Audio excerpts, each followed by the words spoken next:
This is Hemant. And Jessica. And you're listening to the Friendly Atheist Podcast. Please go to patreon.com/Friendly Atheist Podcast. Hello. Hi. How are you?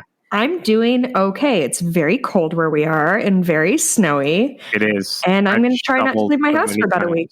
Yeah. Oh, yeah. So we live in a townhouse area. So we pay like fucking $300 a month. And the only thing we see out of it is our snow removal. Nice. And right now, it's pretty strong $300 a month to spend. Where do you want to start today? I don't know. Dealer's choice. All right. Let's go with this. If you live in Arkansas, a very red state with a very red legislature, what would you do right now? Leave Arkansas. Not an option. Okay. Build a bunker and keep weed down there. Not a bad idea. Thank you. Here's what they're actually doing. Here's a bill that just passed through the Arkansas House and Senate this week. They're very quick down there. It just awaits a governor's signature. Governor's a Republican. Cool. The bill would say if you are a woman looking to get an abortion, thank you, which is still technically legal in the country, first, you have to call a hotline established by the state and speak with someone whose only goal is to talk you out of the abortion. That's neat and fun and chill and cool and great. And I have no notes. And if you're a doctor who does not check that the woman has called the hotline before performing the abortion, you get strung up by the neck until dead. Yeah, $5,000 fine for those doctors. And the guy who sponsored this bill, he's clearly not the only one who supports it, but the guy who sponsored it, his name is Jim Dotson. And one of the parts of this is, well, who's setting up this hotline? It costs money to set up a hotline and have people who can answer the phone. And he said, don't worry, it'll cost like $1.2 million. Sure. And then the health department in the state is like, no, it's going to take about $4 to $5 million to develop and fund the hotline and manage it for years on end. And there's no money in his bill for any of this. He just says, well, we'll just tell them to do it. And like, whatever, it's their job to figure it out. Like, and if they can't do it, it'll be breaking the law. Like, he's just putting everyone in jeopardy. Yeah.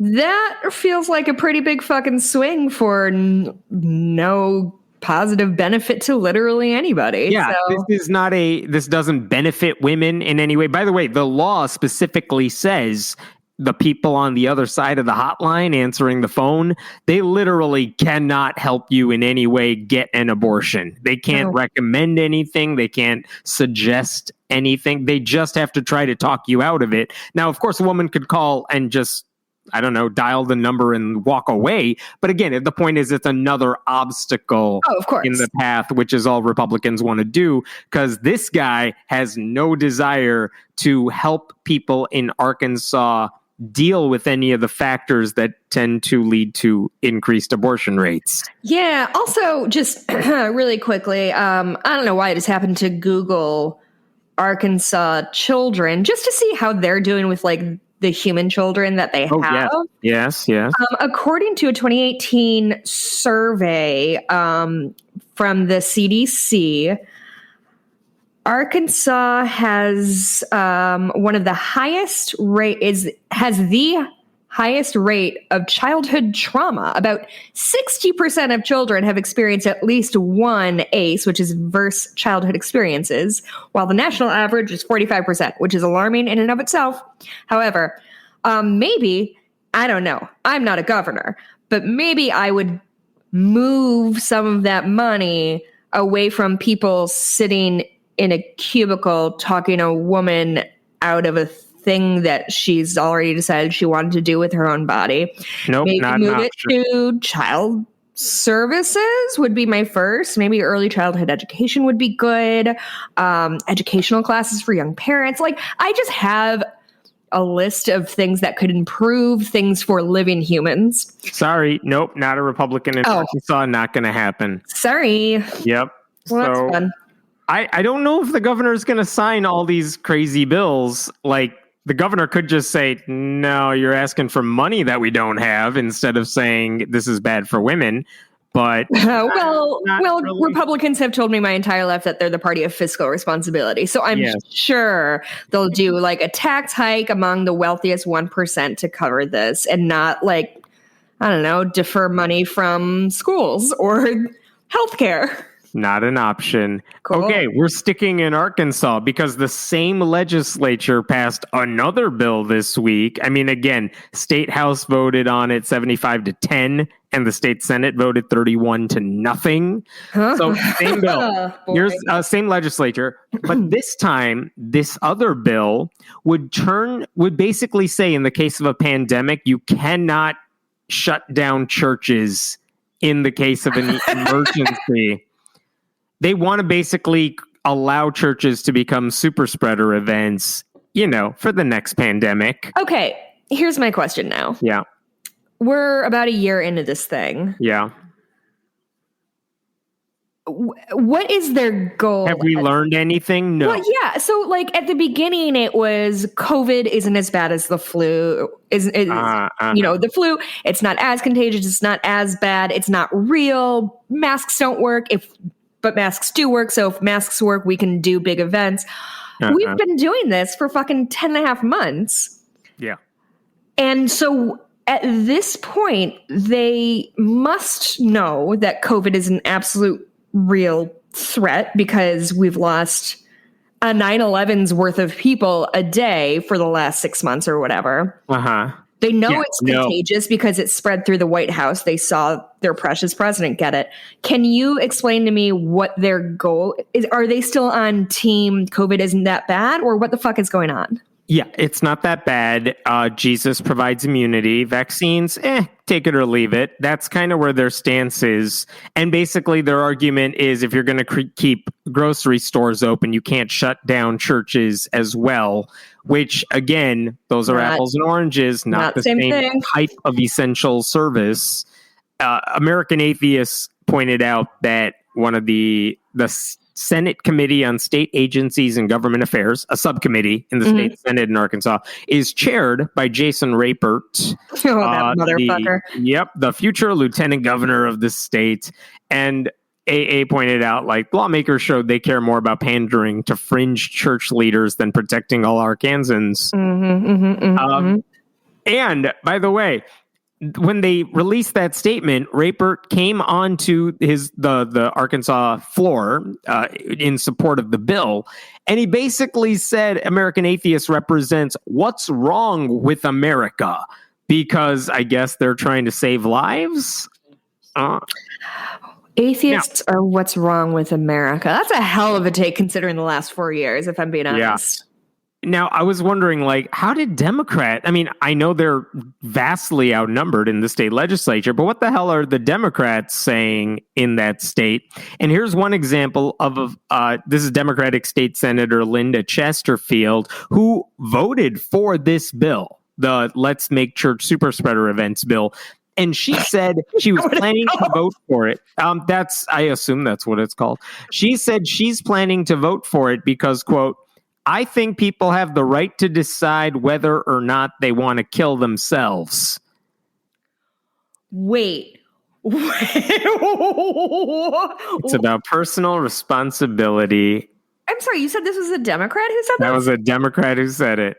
Jesus fucking Christ. This isn't skydiving. I don't care if you decide to do stupid, risky things. The problem with the pandemic is your, random people's irresponsibility is affecting everyone else. That's why it's this pandemic. Well, and here's the difference. I've been skydiving, and I would never go to a church. So they're not the same thing. That's distressing, to say the least. American Atheists, by the way, they're not trying to shut down churches. They're fine with the live streaming kind. Like, they're saying that you could just do that. It keeps people safe. But if there's a rule that prevents gatherings in the event of a virus spreading, that rule should apply to everyone. A church shouldn't get an exemption because the virus doesn't care what fiction you believe in. Oh, brother. So That's not strong.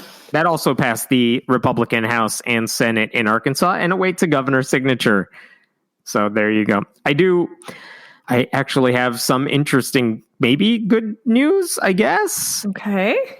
This one took me by surprise. I found out last night. I posted something this morning, but basically, this is almost insider baseball for atheism. I know most people won't care, but I think this is relevant. Okay. One of the largest atheist groups in the country is the American Humanist Association. We're talking groups that have a solid membership and a budget that is like in the millions.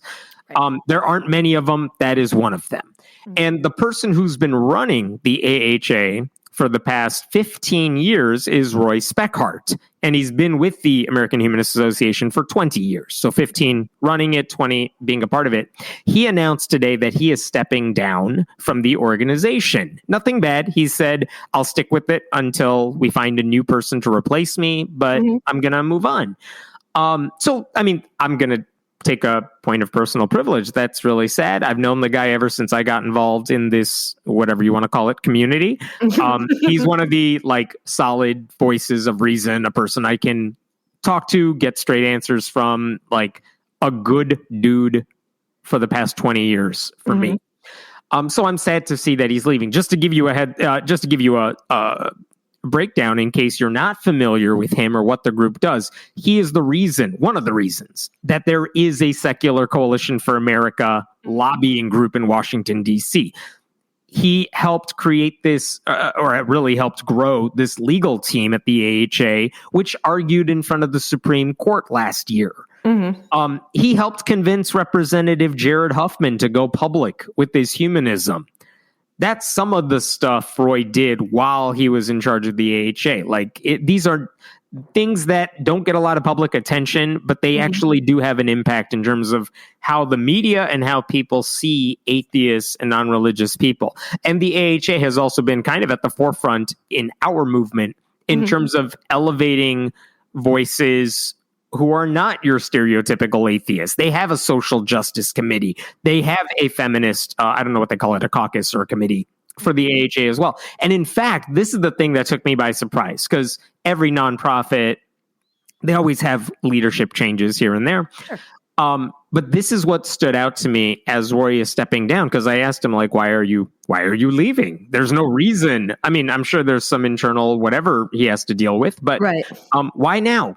Why are you leaving? And he said, I'm going to paraphrase for a second. One of the reasons he wanted to step down now, he doesn't know what he is doing next necessarily. Okay. But he said, one of the constant conversations that his organization has had over the past many years is, if you think of a stereotypical atheist, you think of a white, male, cisgender person. And that's almost like the universal stereotype of what an atheist is. It's very much a Richard Dawkins, Ricky Gervais type of person. And that's fine. That's who you are. You can't change that. So one thing he's tried to do with the AHA is try to elevate other voices within the organization. So that's why they have those separate groups that help bring those issues to the table. But again, he's at the top of the pyramid here. He's the guy running the show. And while there have been a lot of women who have run atheist organizations, even then, a lot of those women have been white and cis as well.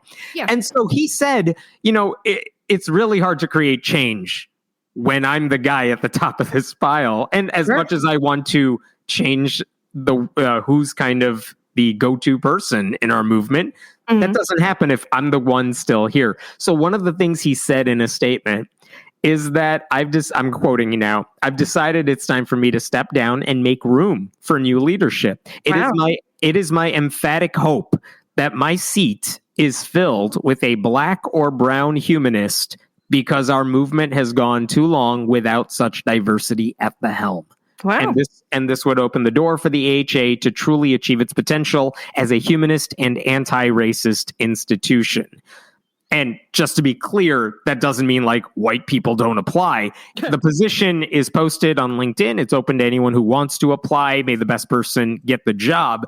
But he's kind of sending a signal to the board, look, if you can find someone who fits the profile of what you're looking for, and they happen to be a person of color, do it. It would be good for the movement. He doesn't control that decision. That's up to the board of directors, but he's signaling like who he hopes will replace him. Sure. So we'll see what happens. He's not going to step down officially until probably the fall after they find someone. But I thought that's a statement I haven't heard before from someone who leaves an institution, especially an atheist institution like that. So, interesting move, bold move. Like I'm sure there are names that can come to people's head of people who would be excellent leaders. Mm-hmm. And I don't know what they're going to do. I hope they do something really interesting with that position, because it's one of the positions that media types go to when they are looking for commentary on what do atheists think of this and that. So I just want to point that out. You going to throw your hat in the ring for that, bud? I am not moving to Washington, D.C., but I do like the organization. I wanted to bring this up. This one disturbed me a lot. This is the Southern Baptist Convention has had a lot of trouble with racism. If you think of Southern Baptists, I'm pretty sure one of the stereotypes is, well, racist. And one of the ways, like, here's the weird thing about it. The people who actually are in leadership positions are very much, as far as I've seen over the past couple of years, they're aware of that. And they genuinely, I'll give them the benefit of the doubt. They genuinely want to change that because they don't want to be racist. They don't think of themselves as racist. And they, at least some of them, are aware of the things that happen that are racist. And so one way that they have tried to change it is like, you might have a leader at the top, but it's not the Pope. You might have a leader at the top that says, yeah, we got to be more inclusive to people of color within our organization. But then your organization, like the people who cast votes on how the Southern Baptist Convention should run, include a lot of racist people, a lot of church leaders around the country. So there's not much the leader of the Southern Baptist Convention can unilaterally do. He doesn't have that kind of power within the organization. So here's an example of that. There was I won't get into the nitty gritty of like how they make decisions here, but when it comes to things like critical race theory, the idea that like maybe we should take systemic racism seriously, they rejected that on a vote. Like, nope, we are not doing critical race theory in this church. That's like a liberal hoax. They're just all whiners. And there was a black preacher, his name is Dwight McKissick, who basically said, you know what, if you guys don't want to take systemic racism seriously, you're basically telling people like me, there's no place for me in your church because you don't care about my concerns. He actually said, given the Southern Baptist Convention's history of racism, it is, quote, it is preposterous to ask African American churches to blindly trust the convention's leaders' interpretations regarding critical race theory. Like, I know what you think it means. It's not that. I know what it is because I'm black. And he's basically saying, like, don't ask me to take your word for it. You haven't earned that kind of trust. And so one of the things he did is he announced he is leaving. He's a preacher in Arlington, Texas. He said he is leaving the Southern Baptists of Texas Convention, like the state version of the SBC. And he may very well just choose to walk away from the Southern Baptist Convention entirely. But he said, you know, the ones in Texas, they want nothing to do with me, so I'm walking away. Okay, so as that is going on, after he made that announcement publicly, he got a letter at his church, and it was from a dude. His name is not important, but it's John Rutledge. He got a letter from this guy, John Rutledge, who has written a couple of books. He's not a leader of like some church or anything. He's a random dude, but he has written about this stuff in the past. And he was infuriated by McKissick's decision to leave the Baptist organization. Like, I want to read you some of this. I'm interested. I'm just trying to make sure we don't bleep anything in here, do we? Okay. I don't think so. I'm going to read some of this. I hope you know. You need me to say cunt again? Because I'm happy to do that. No, that word is not in here. Oh, okay. No, it's okay. This white guy, Rutledge, he does use the word Negro a lot. Oh. So I'm going to read this letter. But it has not, I'm sorry, he basically It's a long letter. In recent years, the SBC has been repenting foolishly of the sin of whiteness and has rebaptized itself as an exemplar of diversity. I'm paraphrasing, but we have a Negro convention president, a Negro candidate for the pastorate of a white church, $5 million in seminary scholarships for and only for Negroes, appointive positions reserved for and elections rigged to install Negroes. But it has not been enough. For the Negro, nothing is ever enough. Oh, yikes. I'm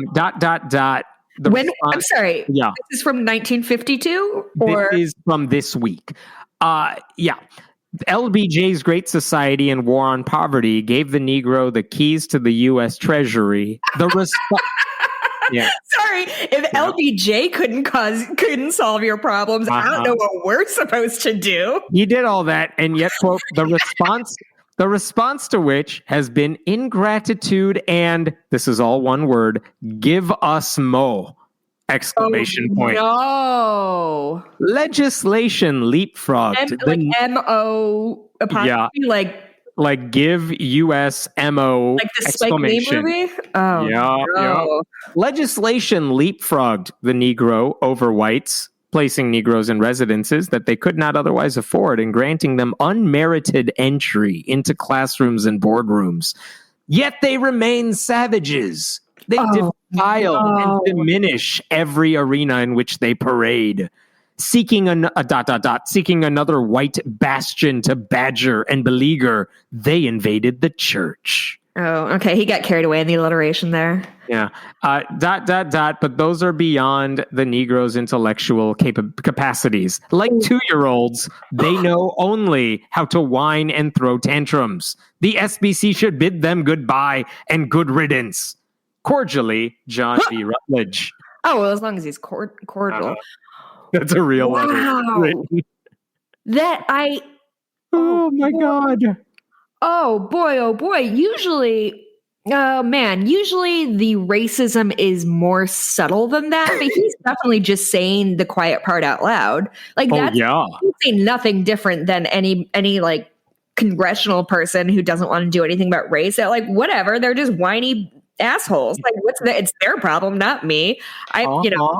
Capitalism for thee, socialism for me. Like it's wow, that was so deeply racist, like so completely racist. Now, the leaders of the Southern Baptist Convention reacted basically as you just did. Like, holy hell, like what is wrong with this dude? The difference is what he said actually offends me. They are just offended that he said the quiet part out loud again. Yeah. Now I should say McKissick. You only say that when Black people aren't around. You can't say Negro in public. You say it in the country club like all the rest of us. I'm actually surprised he went with that version of the word. I'm very relieved because I do not know how he would have tap danced around that. Yeah. Reverend McKissick, the guy who received that letter, he heard what the SBC leaders said, which is like, holy hell, this guy is friggin' racist. And like, this is unacceptable. This is awful. Obviously, we don't stand with this guy. Obviously. Not even with our track record. Yeah. Forget the language. We don't stand with the sentiment either. It's awful. And McKissick said he genuinely appreciated that response from the SBC leaders. Like he's way nicer about this than he needs to be. But like one thing that I saw, there's a theologian, Kyle James Howard, who is, I believe, also Southern Baptist. He's a Black Christian. And he said, like, if you're surprised by the date of this letter, that it was written, I believe, dated the end of January. If you're surprised by that, you haven't been listening to Black Christians within the church, because that is nothing new. Yeah. And he also said, like, don't be surprised when Black people walk away from the church. And by the way, this theologian added, this is why the Southern Baptist Convention should not dismiss the accounts of Black pastors. Wow. And so really, the Southern Baptist Convention needs to figure out, what do you want to do? Do you want to accommodate Black preachers like Reverend McKissick, or the racists like this Rutledge dude? And according to a lot of these Black preachers, they've made the decision. They're siding with the racists, dude, regardless of what they're saying out loud. It's like Republicans are the Q party and the Trump party. No matter what they pretend to say to the contrary, we know how you vote. We know what you do. We know what you say behind closed doors. Well, I'm seeing this as being really similar to what's happening in the GOP, that they're all hemorrhaging voters and or participants because, in no small part, because of this kind of rhetoric, but they are not doing anything. Literally what they're doing is like, we're being really racist and we're losing a lot of almost all Black people, a lot of white people, because they also don't like racism for some reason, even though it doesn't personally affect them. I don't know what their empathy problem is. Mm-hmm. But we are not going to do anything to change internally to maybe welcome these people back or try to right this ship. What we're going to do is complain that nobody wants to hang out with us anymore, as if that's the real tragedy of all this. Because the same thing's happening in the GOP. They're like, how come? Like, they're trying to expand their their voting base, and they're doing okay in like Florida with like the Cuban vote. Yeah. But in general, it's like, well, bud, you can't just have racist monsters up there and then ask people of color or people who care about people of color to ignore that and look beyond the rhetoric and see they're also racist policies. I was surprised. I'm not surprised, but more people voted to keep Marjorie Taylor Greene on her committees, the Q conspirator, then voted to say Liz Cheney, who voted for impeachment, voted for impeachment, voted to keep her in party leadership. Like, more people were supportive of Greene. Wow, that's bleak is what I'm going to say. That's bleak stuff. Like when Liz Cheney is too far to the left for you. Right. Well, because that's the thing that the funny thing about what's going on in politics on like a high level thing, and maybe I'm wrong, I'm not an expert in this, but it seems to me like our quote unquote like fringe, and I'm using big square quotes with this, are the socialist leftist crowd. And we are collectively as Democrats shifting a little more to the left. Like, obviously Biden's really centrist, but like these leftist policies have become, within an election cycle, have gone from radical to just what we do. I'm thinking like environmental stuff and things like that. Whereas the right, they have these like, I mean, they're kind of doing the same thing, right? But their version of radicalism are the Marjorie Taylor Greenes, who, did she call for the death of Nancy Pelosi? What was that all about? Yeah, she supposedly joked about, let's put a bullet in her brain sort of thing. Oh, classic humor. That's one of my favorite punchlines. Yeah. I don't know. And they're kind of, I guess they're just drifting away. That wasn't an original observation. It's just a fucking...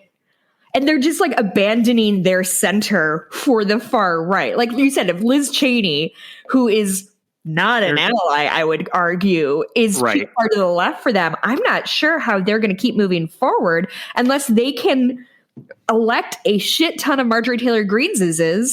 Which they will. Yeah. She is the future of their party. It's not, I mean, we're in Illinois. Guys like Adam Kinzinger, who is a Republican from downstate, who has been vocal against Trump now and has been vocal against Marjorie Taylor Greene, but is also a conservative who has awful ideas and doesn't deserve support. But he's been vocal, I think, either because he knows he's not going to get reelected next time, or he's just running for governor. Which again won't work because no one wants a Republican in charge in our state, which is great. But I like that guys like him, guys like Kinzinger, who actually are voices of reason, relatively speaking, within the Republican Party, are basically the anomalies now. It's not a strong look. It is not a strong look, and it is not a good indication of what's coming in the next 10 years. Which is a roundabout way of saying Southern Baptists are still racist. Yes. Yeah, we're going to do this flash every episode, like, are Southern Baptists still racist? Yes, is today's answer. We just need a single... We're still racist. We just need a single serving website. Like, are Southern Baptists still racist today? And every time you click on it, it's just the word yes. Is that what those are called? Single serving websites? Yep. all it does is the website's URL is like our southernbaptistracist.com, and it's just the word yes. And then one day maybe it'll change. If somebody wants to set that up for us, I will send you multiple stickers because that's the only thing I have to give to you. Oh, that's so funny. Ay. What a masquerade, huh? Let's give a shout out to our sponsor for this episode. We've talked about them before, but awesome book. It's all about a girl named Elle. She had a problem where she was growing up in a secular household with in a non-religious family, but she lived in a community dominated basically by Christianity. And she wasn't discriminated against, but when she would talk to her third grade classmates about how she wasn't religious, they just didn't get it. They didn't understand it. They didn't understand how you can not go to church and not pray, and how you could be moral if you don't have religious leaders or a holy book to guide you along the way. And she tried to talk sense to them, tried to explain it all to them, but it wasn't easy. Again, this is when she was 8. So she would go home, tell this to her father, and they would actually talk through what they believed, how you can explain this stuff in a way that makes sense, how she can explain humanism to her classmates. And from those talks came a book called Elle the Humanist, which is an introduction to humanism for young readers. The book has a foreword from Daniel Dennett, and you can order that book at ellethehumanist.com. It's ELLE, ellethehumanist.com. If you use the link that we'll have in the show notes, or go to the website and put in the discount code friendly atheist, one word, all lowercase, you will get 10% off. So thank you to Elle and her family for sponsoring this episode. We appreciate it. And thank you also for sending over those books. Hammond and I both, I think you did too, right? I got copies of all their books, and one signed by Elle, which is adorable, obviously. And I'm really excited. I might take it over to my niece and nephew soon when I can, see them. Yes. There is a story I wanted to bring up that surprised me because I hadn't heard of this YouTuber, but it was a fascinating video to watch. Basically, there is a young Catholic, specifically Franciscan priest named Casey Cole. I would guess he's like in his early 20s, but he is a priest. And basically, he's good on YouTube. He makes a lot of videos discussing his faith, things like that. He's fairly conservative in the same ways you would expect a Catholic priest to be conservative. Mm-hmm. And so one of the videos he made not that long ago was basically one talking about abortion, and not to say like for it or against it or something. He's Catholic. He opposes abortion. This is not surprising. So he made this video where basically explaining how all these conservatives, social conservatives, political conservatives want anti-abortion everything, policy, judges, and all of that, but they never seem to do anything that actually lowers abortion rates. Mm-hmm. I'm going to quote you from his video. Over the past decade, I have grown more and more disappointed in the so-called pro-life movement that seems to care only about one issue of life, and yet has so readily aligned itself with the economic and social issues of the Republican Party. Later on, he says, getting Supreme Court justices that will possibly overturn Roe v. Wade became such a god to some that they were willing to uncritically support justices that also allow for affronts to the human family in other ways. Yeah.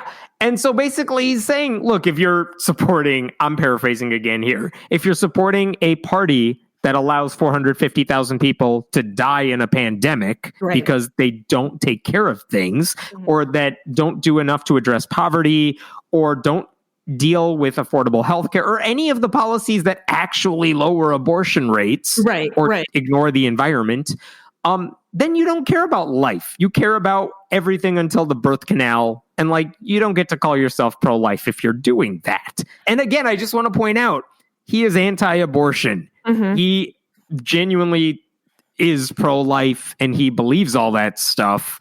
And so he made that video. And then he got all kinds of backlash for it. Before you move on to the backlash, I just want, what was his name again? His name is Casey Cole. Cole? Yep. Good for him. I mean, that's right. Save the fact that both of us are pro-choice.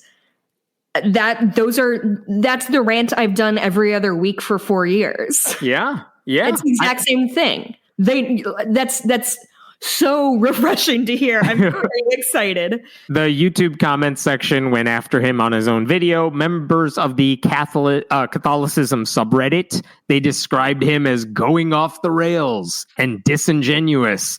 Facebook people shared his video but called him a heretic in the process. And also, they pounced on his original title because, of course, you want a video thumbnail that people are going to click on. So he said, "Abortion is not that important," which was his way of trying to get people to click on it, which he admitted.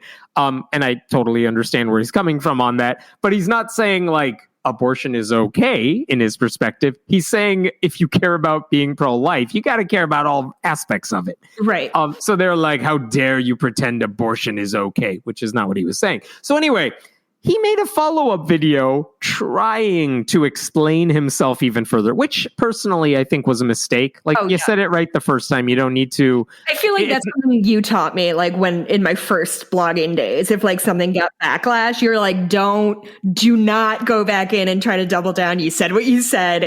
People are going to say. I mean, if you were wrong, then say you were wrong. But if you were right the first time and people just don't get it, I don't think there's much reason you need to just try using different words. Like, no, apologize when it's necessary. In Casey Cole's case, I don't think it was necessary, but he basically reiterated his belief that abortion is, quote, the most disgusting thing on the face of the planet.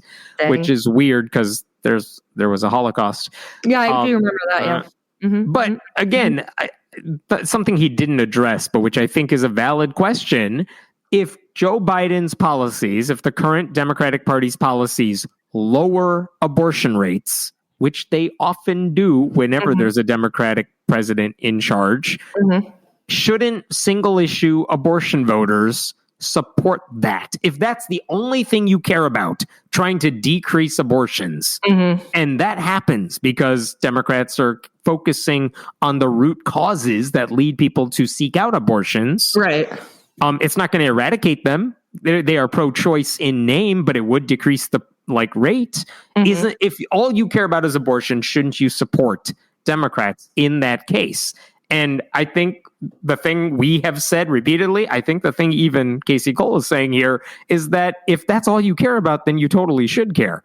Yeah. Then you should support what Democrats are doing because the Republicans are making people suffer and die through their policies. We have seen that in action. And it wasn't even a political rant he made. He's just like, my people, you are being hypocritical. Stop it. Well, and this is, God, I'm grateful that I have a father who lives in Wisconsin with a bunch of other baby boomers because he can kind of give me an insight on like, what do 7-year-old white dudes who live on a golf course in Wisconsin really think? And that is the thing he has brought up. Like my dad has brought up time and time again of like, they are, I don't know. I have a hard time believing that people are so single-minded. And so, he says that there are people he knows who are his age and not like worried about their daughters getting knocked up because they're all in their 30s and 40s. That is their thing, is if somebody is anti-abortion, that is their single issue vote, and their single issue that they vote for, and it's so befuddling because you have to decide that restricting the ability for a woman to make a choice is more important than setting up a series of circumstances that most women either don't get pregnant if they don't want to, or if they do get pregnant and want to keep it, have the ability to continue working, continue providing for themselves and their family. And we don't have that. Like fucking daycare is as expensive as like how much, what do you think an average of daycare a week would cost? You would know better. A lot. Do you think somebody making minimum wage who needed to work full time could also? Oh God, no. Yeah. So anyway, it's not, oh man, I don't know what to say. I don't know what to say. He shouldn't have made the apology video, but his first video was fair. Good for him. I'm sure our endorsement isn't really going to help his It really won't. Sorry, bud, but like good, like honestly, good for you. I'm skimming through his Wikipedia page. I'm very impressed by him being able to see through the bullshit of life is sacred no matter what, and understand how to like make life more sacred by tending to it. We look forward to his next video that will infuriate us, at which point we will stop raising it. Or his next video is just going to be like, actually, Jessica and Hemmant, keep my name out of your mouth. So Democrats did something surprising that yesterday, and because of all the Marjorie Taylor Greene stuff, it didn't get any news coverage really. But basically, there was a meeting of the House Judiciary Committee, which is chaired by a Democrat because they control the House. It's chaired by Jerry Nadler. And one of the guys on the committee, one of the Republicans on the committee, is Matt Gaetz, who he's famous for being a conspiracy theorist, a 1/6 truther, because he thinks Antifa caused the riots or something. He has a son/partner, something named Nestor. I don't know. It's weird. I don't get how it works. But anyway, he's at the meeting and he says, we should begin each meeting of the House Judiciary Committee by reciting the Pledge of Allegiance. And why should we do that? Why should we do that? He said, because it's a way to make everything unified. He actually said it would be a great unifying patriotic moment. A guy who voted to overturn the election results and not certify them said we need to do something unifying and patriotic. And guess what Jerry Nadler said when it was his turn to speak, because he controls that committee? Tell me. It's unnecessary. The House begins every day with the Pledge of Allegiance. Like, we're covered by that. There's no necessity to say the Pledge of Allegiance twice during the same day. So he's just like, let's move on to like real shit. Right. But so to be clear, he basically said, we already say the pledge. We don't need to do it twice, which is very different from saying that's a stupid idea because the pledge is dumb, which is what I wanted to say. But by the way, Nadler, I love because in 2013, he actually spoke to the Secular Coalition for America, and he was talking about his Republican colleagues who referred to our nation's supposed Judeo-Christian heritage, and he called them religious chauvinists. Oh. Yeah, I love Nadler. So anyway, Nadler basically said no. The House GOP, the Judiciary GOP's Twitter account, like they have one just for their committee, their members on the committee, they shared a clip of Gaetz requesting the Pledge of Allegiance and Nadler saying no, but they cut it off after he said, it's unnecessary. They didn't show the clip where he explained, we already say it. Why would we do it twice? Because Republicans are dishonest. But I do appreciate that this Republican said, let's just insert this Christian prayer into our meetings. And the Democrats are just like, no, we're good. Oh, okay. It was totally... That's pretty wild. I loved it. Okay, disturbing story. And I was waiting to say this one because it's super disturbing. There's some backstory here. A guy in Germany... in the 1960s, when he was 11, he said he was abused by a Catholic priest. It's disturbing. We don't need to get into the details, but it was bad. He's much older now. Obviously, it's been 50 some years. The trauma has lasted. And he was actually hopeful because years ago, the cardinal of the Archbishop of Cologne in Germany basically promised an independent investigation into what happened in that diocese. And he said the report of that independent investigation would be made public. And then last year, that same archdiocese announced, yeah, we're not making this public because they said it's not legally watertight. Okay. And it's like, what are you trying to hide? Like, the assumption is there are names in there, but they can't verify or something that these people committed whatever they are accused of. So they didn't want it to go public and basically ruin those lives without being able to vouch for it. But there was the guy, Karl Hauck, who was leading this charge, filed a lawsuit saying, like, you better make this thing public. And here's what's happened. this lawsuit is going on, and the public has not seen this report, but his lawyers now have access to it. And someone must have leaked excerpts to news outlets because the report's information is being made public. And what's in there is very disturbing. Just died. That's sad. Oh, no. Go ahead. Yes. So the report, I'm going to read from the Daily Beast, which highlighted what was in some of this report. Mm-hmm. The report is the byproduct of a lawsuit alleging that orphaned boys living in these boarding houses of the Order of the Sisters of the Divine Redeemer in Germany were sold or loaned for weeks at a time to predatory priests and businessmen in a sick rape trade.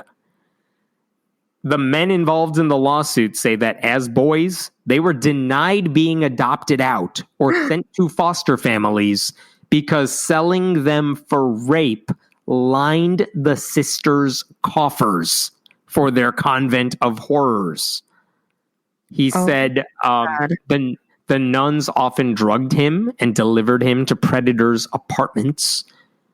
I'm going later in this. Among the worst instances of abuse were gangbangs and orgies the young boys were forced to participate in before being returned to the convent, where the nuns would then punish them for wrinkling their clothing or being covered in semen.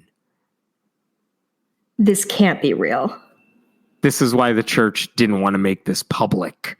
Oh, yeah. I wonder why. They'd come up with something great. The report says there were 175 victims, 14 or younger, and the report doesn't actually blame the nuns for facilitating this abuse. It points a finger at like the system that allowed abuse to occur, which is like a Catholic Church tool that they've used for decades now. Like, oh yeah, it's not the fault of Pope this guy or Cardinal this guy. Mm-hmm. It's like a culture that was bad. Yeah.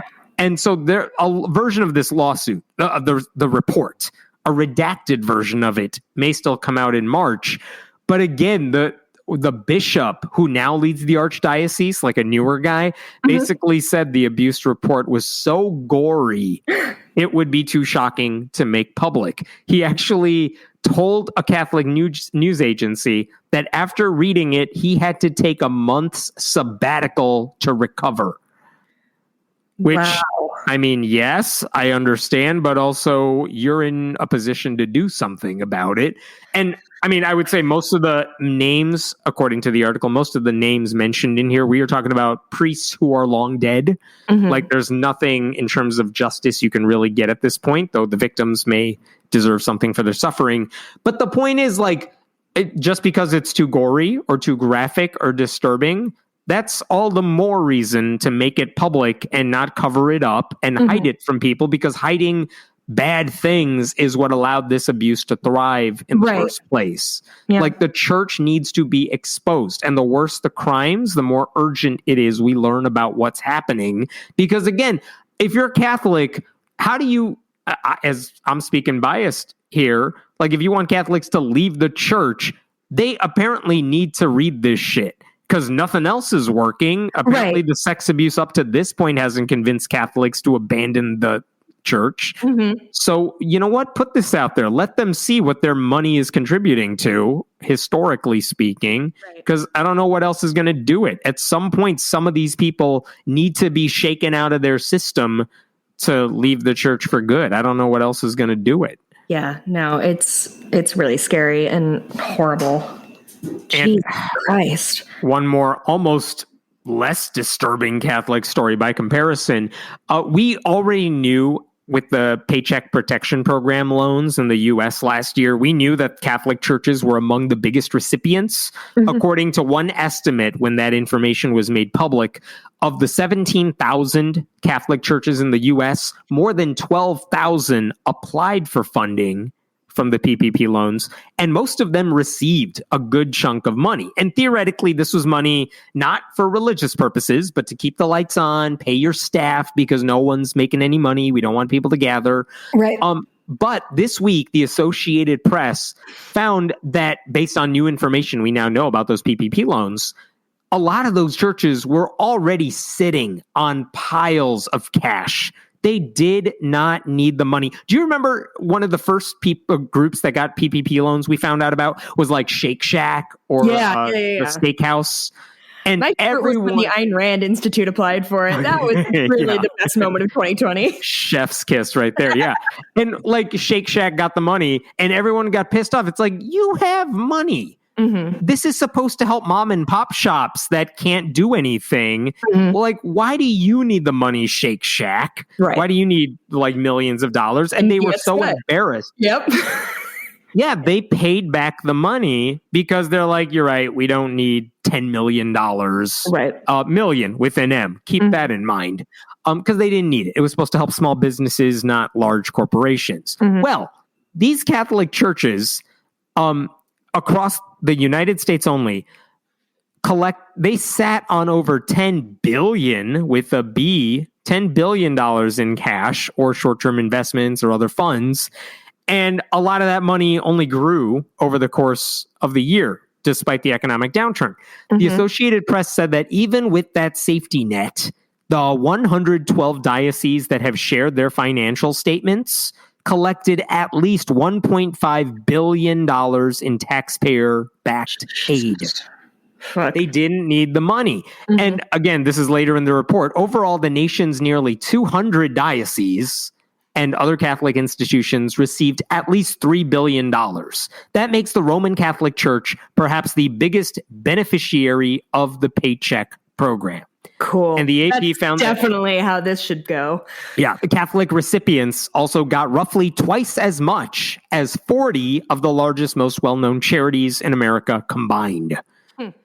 So, just to be clear, what they did was not illegal per se, because they were eligible for the funding because they are a religious nonprofit, but they were asking, what they did was unethical. They were asking for money they did not need at a time when people were suffering and struggling, and that should infuriate decent people. I doubt it'll make a dent in the news cycle.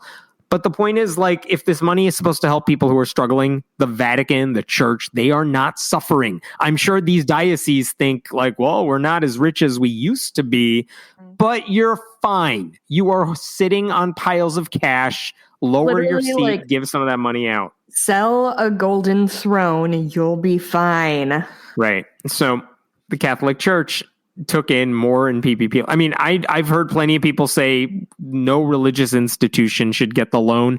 It's more complicated than that. Yeah. You can't just say no religious groups. No, you would have to say no nonprofit groups can get the loans, and that would cut out a lot of good charities. Mm-hmm. Again, my issue is not let's just tax the church, because again, I don't want to tax all nonprofits. Nonprofits are a good thing, but they have to be held accountable, and they have to be regulated, and they have to be watched over, because groups like the Catholic Church or the NRA or what have you, they will take advantage of the flexibility the government gives them.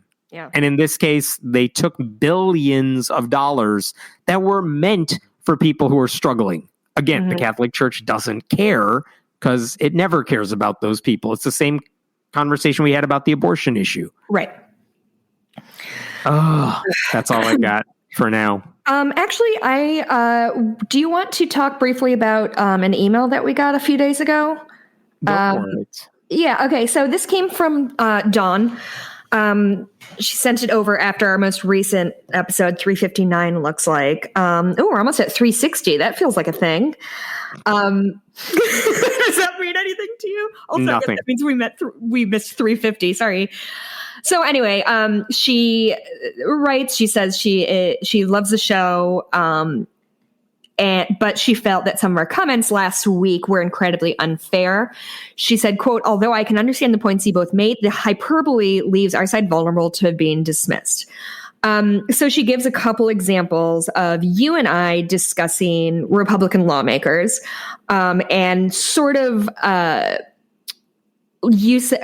just give her quotes. Hemant said, quote, their goal, they being Republicans, their goal is to hurt. That's what Republicans stand for. And I said, I just think these people are genuinely evil. They want harm.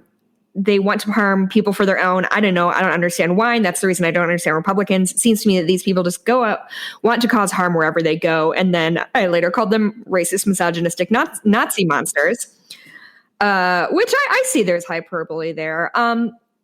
Here's where I would distinguish. Here's where I think I'm sorry. Let me just bring her point to, she said, I have conservative family members, good people, who would backfire hard at these comments. As a humanist, I don't believe humans are evil. Even the worst of society is not pure evil, much less the Republicans. Please understand that I mean well by sharing this, so I hope it comes across as intended. You can't say I don't understand, therefore evil, without sounding like believers who say I don't understand, therefore God. So I want to hear your thoughts. I also have thoughts. I do appreciate, and thank you, John, for writing in. Yeah, I do appreciate, and I take her criticism to heart. She's fair. Where I should have corrected myself, I don't want to dismiss Republican voters necessarily, because I do agree that a lot of them probably do care about fiscal conservatism or something. Mm-hmm. My anger is almost never directed at them, because they are not trying to hurt people. They genuinely have just different opinions on certain issues, and they're wrong about them. Whatever. Everyone, I think, is wrong, and I think I'm right about everything. Join the club. But I do think it is fair to criticize the Republican Party, by and large, elected officials specifically, because a hell of a lot of them have openly supported awful policymaking, awful policies. A hell of a lot of them have not spoken out against their party supporting these policies. And even someone like Kinzinger, who we mentioned earlier, Mitt Romney right now, even some of those, like the Lincoln Project Republicans, even a bunch of them have either done bad things in the past, supported problems that led to the situation we're in today, or still, even when Trump was in office, they voted for a bunch of his policies or judges or what have you that took a bad situation and made it worse. And I think just because you speak out against whatever conspiracy theories right now, or the 11 Republicans who voted to impeach, to get rid of Marjorie Taylor Greene yesterday or what have you, they're still voting for plenty of bad things. All that fawning that went on over John McCain after he died, because he is a war hero. Yeah, well, he also selected Sarah Palin to be his running mate, and that should be inexcusable. So, don't act like these people are all good because they happen to do one or two really importantly good things. So, I mean, that is where my anger is. And yes, if there's hyperbole in saying they're all evil or whatever, so be it. I do not mean to push that onto regular Republican voters who I just happen to think are wrong on certain issues, but that's not evil and that's not a bad thing necessarily. So that's kind of my gut reaction to what she wrote, which I think was fair. Yeah. So I am naturally very defensive, which is something I have worked on honestly throughout just being on this show of not reflexively being no. So I have actually sat with this for a while, and I have talked to a couple of people who I trust about it, because, and this is kind of where I landed. I do understand what she's saying, and I do understand that you can have family members whom you love, but have, that disagree with you politically. And I would say 30 years ago, that is a conversation worth having. I think, though,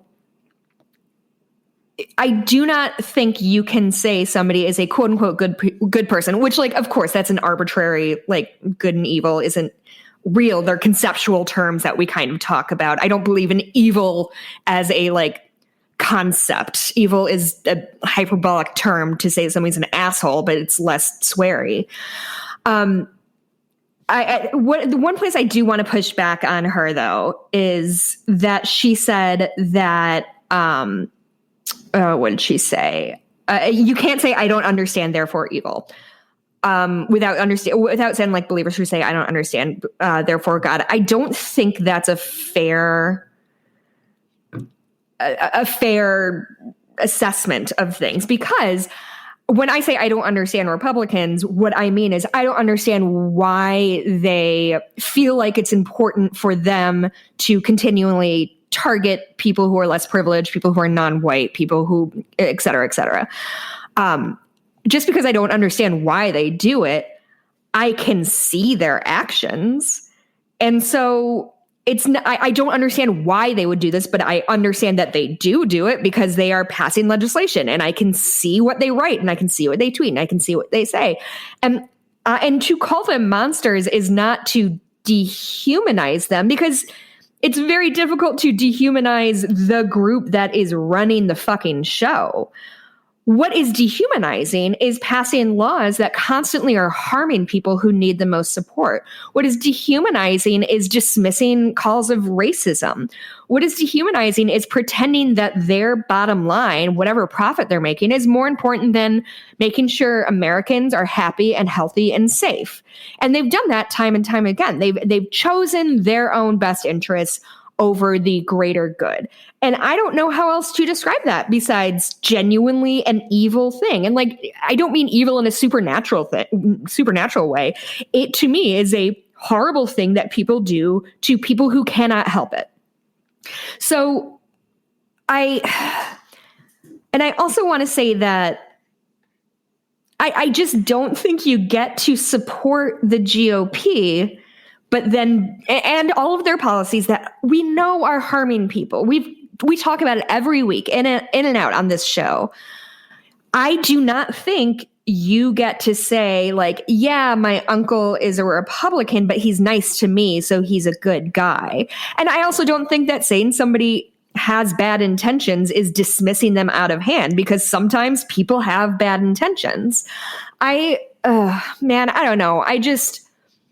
It feels like your friend who's a little bit racist, but they're not racist to you, so you still like them. Like, that's still a problem. And just because you love them personally, because they are your family member or somebody you respect or somebody who has done good things in different ways, I just don't think you get to say, well, yeah, they voted for Trump twice, but I still believe they're a fundamentally good person. Because I think if you are willing to take, like we were talking before, if you are willing to issue all of the issues that we know are important, that people get housing, people have food in their pantries, and are willing to fuck all that shit because you want anti-choice judges on the bench, I don't think that makes you a good person. If I'm wildly pro-choice, but I'm not going to vote for somebody who is going to harm people as often as possible in the name of saving money or whatever, just because they are going to vote for this one thing that I do believe in. I have trouble with the idea of like, well, they're racist, but they're nice to me, so they're not quote unquote bad people. I don't think people are one thing or the other. People contain multitudes. But you don't get to say, well, these people are Republicans in 2021 in the Republican Party of Trump, and, well, they're good people. They just X. If you voted for Trump, I do not believe you are a good person. I'm sorry. Maybe that makes me an asshole, or maybe that makes me unsympathetic or unempathetic. I don't know how somebody can vote for Trump who has said all these monstrous things and done all these monstrous things and still say, but I'm a good person fundamentally. I frankly just don't buy it. I think it's one of the things we talked about in the past is that voting for Trump, it doesn't mean you're necessarily racist, but it means his racism didn't bother you enough to not vote for him, and ultimately it means the same thing. So exactly. And I want to be very clear, Dawn, I don't think you're necessarily wrong at all. I understand what you're saying, and I do believe that if your Republican relatives listen to this show, we would do very little to like persuade them to the left. But I also think just as important as promoting leftist causes that I believe in is saying, hey, look at what your party is doing and how intrinsically damaging it is. And if you're okay with that, that's on you. You have to you have to live with yourself. I don't have to live with you. So I don't know. I get it. And I just think sometimes shit is more important than worrying about somebody's racist uncle's feelings. That's it. And with that, if you have letters you want to send to us, friendlyatheistpodcast@gmail.com. Where do we find? You beat me. I'm on Twitter at Jess Blumke, Jess, and then my last name is B as in boy, Luem as in Mary, Ke. You can also find me on Etsy at Bitches Get Stitched Done.